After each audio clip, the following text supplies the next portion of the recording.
something odd is happening with some people's monthly health insurance costs in 2015.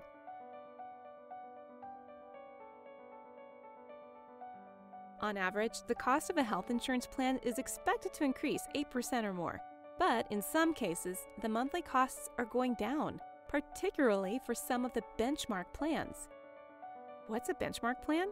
Okay, these are the plans that help determine how much help in the form of premium tax credits or subsidies you may qualify for to receive from the government.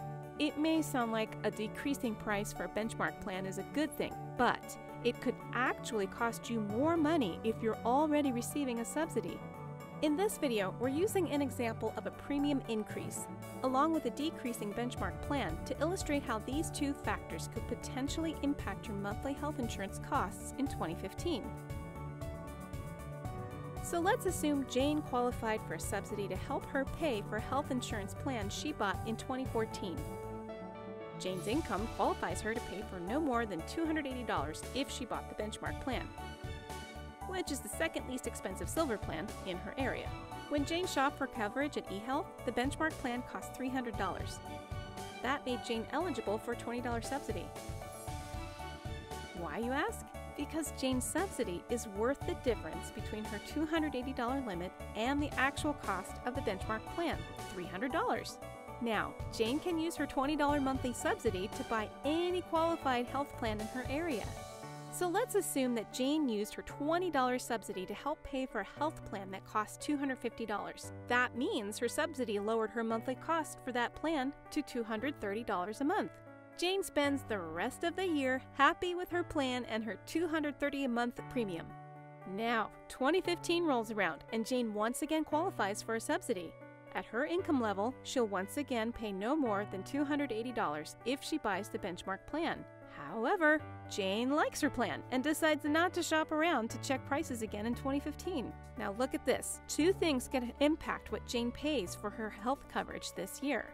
First, her monthly premiums could increase. All right, let's keep the math simple. Let's assume Jane's $250 plan from 2014 increases 10% in 2015.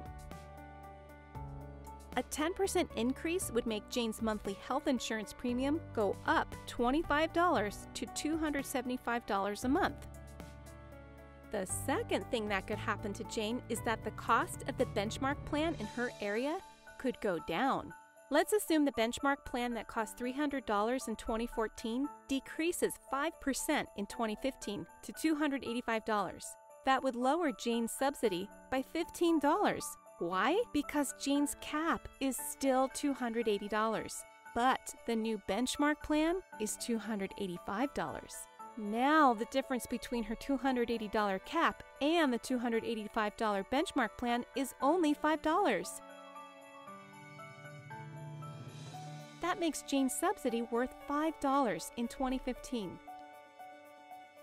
Jane's monthly premium increased $25, but Jane's subsidy decreased by $15.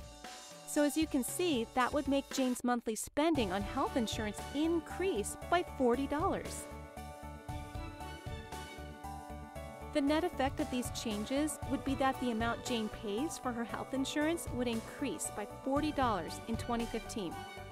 So here's what you can do to avoid surprise. Take a few minutes to quote new plans for 2015. Remember, it costs nothing to get a quote, it costs nothing to review plans in your area, and it costs nothing to let eHealth help you enroll in a health plan. Remember that open enrollment runs from November 15, 2014 to February 15, 2015.